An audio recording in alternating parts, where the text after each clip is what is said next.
apa yang kelak tidak akan mendapatkan syafaat dari Nabi Muhammad? Orang-orang yang tidak mendapatkan syafaat dari Nabi, tidak mendapatkan pertolongan dari Nabi, yang pertama adalah orang yang musyrik. Tahu orang yang musyrik? Orang yang musyrik adalah orang yang menyekutukan Allah, orang yang tidak percaya adanya Allah, orang yang menduakan Allah, orang yang tergantung selain kepada Allah Subhanahu wa ta'ala. Jadi kita serahkan diri kita kepada Allah. Segala sesuatu yang terjadi di muka bumi ini adalah kehendak Allah, dan juga terjadi pada diri kita juga adalah kehendak Allah. Maka jangan sampai kita termasuk orang-orang yang musyrik, orang yang percaya selain kepada Allah, percaya kepada perdukunan, percaya kepada orang-orang yang tidak menyembah Allah, percaya dalam segala sesuatu karena dirinya bukan karena Allah. Itu orang-orang yang musyrik kelak tidak akan mendapatkan ampunan dari Allah, dan juga tidak akan mendapatkan syafaat dari Nabi besar Muhammad sallallahu alaihi wasallam. Maka jangan sampai diri kita tidak mendapatkan. Ingat, semua adalah kehendak Allah. Jangan lari ke dukun, jangan lari ke tabib, ke orang pintar, jangan. Kita minta apaan yang terjadi pada diri kita, kita minta sama Allah. Minta sama Allah. Ya, minta sama Allah. Karena apa? Rumah sakit, segala sesuatu tempat pengobatan adalah cuma wasilah, tanda ikhtiar kita. Tapi semata-mata kesembuhan adalah milik Allah Subhanahu wa ta'ala. Yang memberi kesembuhan dan juga yang memberi penyakit adalah Allah. Maka yakinkan diri kita selaku kita umat Nabi dan juga selaku kita beragama Islam. Ingat, dimanapun kita berada, Allah selalu melihat kita, sehingga jauh dari kemaksiatan buat kita, karena kita dipantau oleh Allah Subhanahu wa ta'ala. Ya, jangan sampai kita musyrik adalah dosa besar, orang yang menyekutukan Allah. Orang yang menyekutukan Allah Subhanahu wa ta'ala. Jadi segala sesuatu yang terjadi bukan sebab karena kita. Banyak dari kalangan kita ketika mengucapkan ini gara-gara gua, kalau bukan karena gua nggak bakalan bisa begini. Ini kan pertolongan gua, kalau bukan gue yang nolongin mah lu bakalan begini. Enggak. Kita cuma penyambung aja. Allah gerakkan diri kita untuk nolongin dia, bukan semata-mata gara-gara kita, bukan semata gara-gara kita, tapi semata gara-gara Allah. Allah gerakkan diri kita untuk mengerjakan kebaikan, untuk menolong orang lain. Itu gerakan Allah, bukan gerakan kita. Jadi jangan belagu, jangan belagu, jangan sombong. Ya, jangan belagu, jangan sombong. Ya, kalau Allah udah gerakin diri kita, nggak bisa ngasih orang, nggak bisa berbuat kebaikan, bahaya buat kita. Maka banyak-banyaklah bersyukur kepada Allah Subhanahu wa ta'ala. Yang kita harapkan kan cuma pertolongan, amal ibadah kita nggak banyak.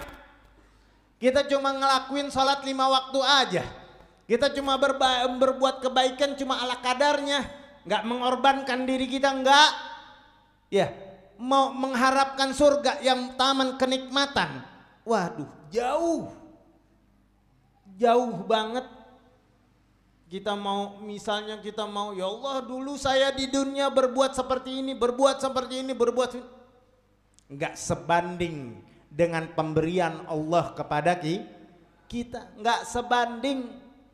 Makanya ayo raih keridhaan Allah Subhanahu wa ta'ala, keridhaan Allah, dan selalu beristighfar, karena ucapan yang kita ucapkan bisa menyebabkan syirik kecil. Kadang-kadang ucapan kita menyebab syirik kecil. Tahu syirik kecil? Ya, karta-karta seperti itu yang tadi kita sebutkan, itu syirik kecil. Ya, syirik kecil. Nah, kalau udah keluar dari batas benar-benar menyekutukan Allah dan juga keluar dari ajaran-ajaran Islam, itu dinamakan syirik besar. Maka kelak orang yang syirik seperti ini tidak mendapatkan syafaat dari Nabi besar Muhammad sallallahu alaihi wasallam. Terus apa selanjutnya? Selanjutnya orang yang tidak akan mendapatkan syafaat dari Nabi adalah orang yang mendustakan atau orang yang tidak percaya dari syafaat dari Nabi Muhammad sallallahu alaihi wasallam. Nggak percaya sama syafaat Nabi, nggak percaya sama pertolongan Nabi, nggak percaya dan mendustakan syafaat atau pertolongan dari Nabi besar Muhammad sallallahu alaihi wasallam. Orang seperti ini juga tidak akan mendapatkan pertolongan dan juga syafaat dari Nabi besar Muhammad sallallahu alaihi wasallam. Dan selanjutnya apa? Selanjutnya dikatakan bahwasanya orang yang tidak akan mendapatkan syafaat dari Nabi adalah orang atau pemimpin atau pejabat tinggi atau yang punya jabatan. Orang-orang seperti ini yang melakukan bawahannya atau rakyatnya atau karyawannya, ya, ini zalim kepada mereka, maka kelak dia tidak akan mendapatkan syafaat dari Nabi.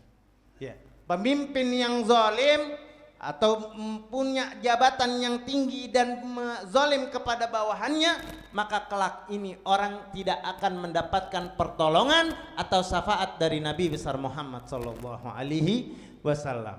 Jadi buat kita kelak mungkin beberapa hari yang akan datang atau beberapa bulan atau beberapa tahun kemudian kita akan menjadi bos atau menjadi pemimpin atau mempunyai banyak karyawan, maka tidak dianjurkan buat kita zalim kepada mereka yang di bawah kita. Karena ini menyebabkan orang-orang seperti ini tidak bakalan mendapatkan syafaat dari Nabi besar Muhammad sallallahu alaihi wasallam. Karena pertolongan yang paling besar adalah pertolongan Nabi. Kenapa? Karena Nabi adalah kekasihnya Allah Subhanahu wa taala. Kekasihnya Allah. Maka setiap kita berdoa tidak luput dalam doa kita selawat kepada Nabi besar Muhammad sallallahu alaihi wasallam. Dan juga setiap kita sholat kita tidak luput dari selawat kepada Nabi besar Muhammad sallallahu alaihi wasallam. Bahkan setiap malam Jumat kita selalu bersalawat kepada Nabi besar Muhammad sallallahu alaihi wasallam. Maka kelak insya Allah kita akan mendapatkan pertolongan atau syafaat dari Nabi Muhammad sallallahu alaihi wasallam. Maka harus kita tinggalkan perbuatan-perbuatan atau tingkah laku yang menyebabkan kita tidak mendapatkan pertolongan dari Nabi Muhammad sallallahu alaihi wasallam. Karena di yaumil qiyamah kita akan kekal abadi. Di sini hidup cuman sementara, bentaran doang. Jadi kelak yang kekal abadi adalah kelak di yaumil qiyamah. Maka perbanyaklah bekal kita. Perbanyaklah bekal kita untuk menuju akhiratnya Allah Subhanahu wa taala atau menuju surganya Allah Subhanahu wa taala. Amin amin ya rabbal alamin. Mudah-mudahan kita dijadikan orang-orang yang kuat oleh Allah Subhanahu wa taala. Dalam segala sesuatu yang terjadi pada diri kita, Allah jadikan orang-orang yang istiqomah buat diri kita, orang yang kuat, dan juga Allah teguhkan kita iman kita jauh dari perbuatan-perbuatan yang melanggar perintah Allah Subhanahu wa taala. Amin amin ya rabbal alamin.